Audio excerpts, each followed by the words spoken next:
Assalamualaikum warahmatullahi wabarakatuh.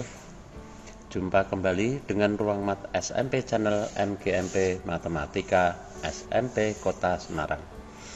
Sobat Matematika, untuk pembahasan kali ini kita melanjutkan materi Teorema Pitagoras subtema menghitung panjang sisi segitiga siku-siku. Yang akan kita pelajari adalah penggunaan rumus Pitagoras dalam menghitung panjang sisi-sisi sebuah segitiga. Sebelum kita menggunakan rumus Pitagoras dalam menghitung panjang sisi-sisi dalam segitiga siku-siku, terlebih dahulu perlu kita pahami bahwa untuk menghitung panjang sisi segitiga siku-siku dilakukan dengan dua cara. Yang pertama, menuliskan rumus Pitagoras, dilanjutkan menggantikan komponen dari rumus tersebut dengan ukuran sisi-sisi dari segitiga siku-siku yang diketahui. Sebagai bantuan untuk menuliskan rumus Pitagoras, Sobat Matematika bisa menggunakan dua langkah. Yang pertama adalah temukan sisi hipotenusa atau sisi di depan sudut siku-siku. Ada juga yang menyatakan bahwa sisi hipotenusa adalah sisi miring. Yang kedua, tuliskan rumusnya dengan mengingat ketentuan bahwa kuadrat sisi hipotenusa atau sisi miring sama dengan jumlah kuadrat sisi siku-sikunya. Kemudian, bagaimana cara menggunakan rumus Pitagoras? Selanjutnya kita akan mempelajari penggunaan rumus Pitagoras. Terlebih dahulu kita cermati gambar segitiga siku-siku ABC. Pada segitiga siku-siku tersebut, sudut siku-sikunya ada pada titik C. Nah, sisi di hadapan sudut siku-siku adalah sisi AB. Sedangkan dua sisi yang lainnya adalah sisi tegak. Dalam hal ini, AC dan BC adalah sisi siku-siku atau sisi tegak, sedangkan AB adalah sisi hipotenusa atau sisi miring. Berdasarkan gambar tersebut, maka rumus Pitagorasnya dapat kita tuliskan bahwa kuadrat sisi miring adalah jumlah kuadrat sisi siku-sikunya. Berarti bisa ditulis AB kuadrat sama dengan AC kuadrat plus BC kuadrat. Dari rumus dasar ini dapat dikembangkan menjadi rumus yang lain, yaitu AC kuadrat sama dengan AB kuadrat dikurangi BC kuadrat. Boleh juga dituliskan BC kuadrat sama dengan AB kuadrat dikurangi AC kuadrat. Selanjutnya, bagaimana menghitung panjang sisi segitiga siku-siku yang tidak diketahui? Artinya dalam segitiga siku-siku itu ada sebuah sisi yang tidak diketahui panjangnya. Pada gambar nampak segitiga PQR dengan sisi hipotenusa adalah PQ, sedangkan sisi siku-sikunya adalah PR dan RQ. Panjang PR 8 cm dan panjang RQ 6 cm. Berapakah panjang sisi PQ? Seperti pada gambar, kita tahu bahwa sisi siku-siku adalah PR dan RQ, kemudian sisi hipotenusanya adalah PQ. Maka rumus Pitagorasnya bisa dituliskan PQ kuadrat sama dengan PR kuadrat plus QR kuadrat. Kemudian kita isikan komponen dari rumus tersebut yang sudah diketahui pada gambar. Komponen yang diketahui adalah panjang sisi PR dan RQ, maka dituliskan PQ kuadrat sama dengan 8 kuadrat plus 6 kuadrat.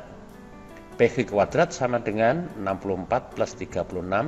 64 ditambah 36 itu adalah 100. Berarti PQ kuadrat sama dengan 100.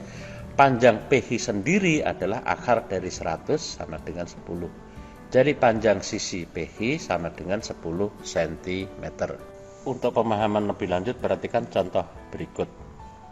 Di layar nampak gambar segitiga siku-siku dengan panjang hipotenusa 13 cm dan panjang sisi siku-siku P dan 12 cm. Berapakah panjang sisi P? Sobat Matematika, Panjang sisi siku-siku adalah 12 cm dan P, sedangkan panjang sisi hipotenusa atau sisi miring 13 cm. Berdasarkan gambar tersebut, rumus Pitagorasnya dapat dituliskan 13 kuadrat sama dengan P kuadrat plus 12 kuadrat. 13 kuadrat adalah 169 dan 12 kuadrat adalah 144. Jadi P kuadrat adalah 169 dikurangi 144, P kuadrat sama dengan 25 dan P-nya adalah akar 25 sehingga P sama dengan 5. Jadi panjang sisi P adalah 5 cm. Contoh selanjutnya, diketahui segitiga ABC siku-siku di titik C. Jika panjang AB 25 cm dan AC 15 cm, berapakah panjang sisi BC? Sebelum kita menjawab permasalahan ini, terlebih dahulu kita gambar segitiga siku-siku ABC. Pada layar nampak gambar segitiga ABC siku-siku di titik C, sehingga sisi miringnya atau hipotenusanya adalah AB dan sisi siku-sikunya adalah AC dan BC. Dalam hal ini, panjang AC adalah 15 cm dan panjang AB 25 cm. Rumus Pitagoras dari gambar tersebut adalah AB kuadrat sama dengan AC kuadrat plus BC kuadrat. Kita gantikan komponen-komponen dari rumus yang diketahui, yaitu 25 kuadrat sama dengan 15 kuadrat plus BC kuadrat. 25 kuadrat itu 625 dan 15 kuadrat adalah 225. Sehingga 625 dikurangi 225 sama dengan BC kuadrat. BC kuadrat sama dengan 400 dan panjang BC-nya adalah akar 400 sehingga BC sama dengan 20. Jadi panjang sisi BC adalah 20 cm. Sobat matematika, kita akan pelajari soal dan pembahasannya. Soal nomor 1. Diketahui persegi panjang ABCD dengan ukuran panjang 24 cm dan lebar 10 cm. Berapakah panjang diagonal persegi panjang tersebut? Untuk menjawab permasalahan ini, terlebih dahulu kita gambar persegi panjang ABCD-nya. Nampak pada layar persegi panjang ABCD dan BD adalah diagonalnya. Namun demikian, selain BD, AC juga diagonal persegi panjang tersebut. Sobat matematika, cermati pada segitiga ABD, siku-siku di titik A. Sehingga panjang BD merupakan hipotenusa atau sisi miring dari segitiga ABD tersebut. Berdasarkan segitiga ABD tadi, rumus Pitagorasnya adalah BD kuadrat sama dengan AD kuadrat plus AB kuadrat. Komponen yang diketahui kita gantikan di dalam rumus tersebut. BD kuadrat sama dengan 24 kuadrat plus 10 kuadrat. Berarti BD-nya sama dengan akar dari 576 ditambah 100. 576 itu diperoleh dari 24 kuadrat, sedangkan 100 diperoleh dari 10 kuadrat. Berarti BD sama dengan akar 676. Akar dari 676 adalah 26. Sehingga panjang diagonal persegi panjang adalah 26 cm. Soal yang nomor 2. Perhatikan gambar segitiga KMN dengan NP adalah garis tegak pada segitiga tersebut atau tinggi dari segitiga KMN tadi. Jika panjang PM 5 cm, MN 13 cm, dan KN 15 cm, berapakah luas segitiga KMN? Segitiga KMN alasnya adalah KM dan tingginya adalah PN atau NP. Pada segitiga PMN, perhatikan untuk segitiga siku-siku PMN. Berarti pada segitiga PMN itu sisi miringnya adalah MN, sisi tegaknya PN dan PM. Maka panjang PN sama dengan akar dari MN kuadrat dikurangi PM kuadrat. Berarti PN sama dengan akar dari 13 kuadrat dikurangi 5 kuadrat. PN sama dengan akar 169 dikurangi 25. 169 diperoleh dari 13 kuadrat dan 25 diperoleh dari 5 kuadrat. Berarti PN sama dengan akar 144. Akar dari 144 hasilnya 12. Jadi tinggi segitiga KMN adalah 12 cm. Selanjutnya, perhatikan pada segitiga KPN, siku-siku di titik P. Pada segitiga KPN, sisi miringnya atau sisi hipotenusanya adalah KM, sisi tegaknya KP dan PN. Maka rumus Pythagoras yang berlaku, KP kuadrat sama dengan KN kuadrat dikurangi PN kuadrat, atau dapat juga dituliskan KP sama dengan akar dari KN kuadrat dikurangi PN kuadrat. Panjang KN adalah 15 cm, berarti KP sama dengan akar 15 kuadrat dikurangi 12 kuadrat.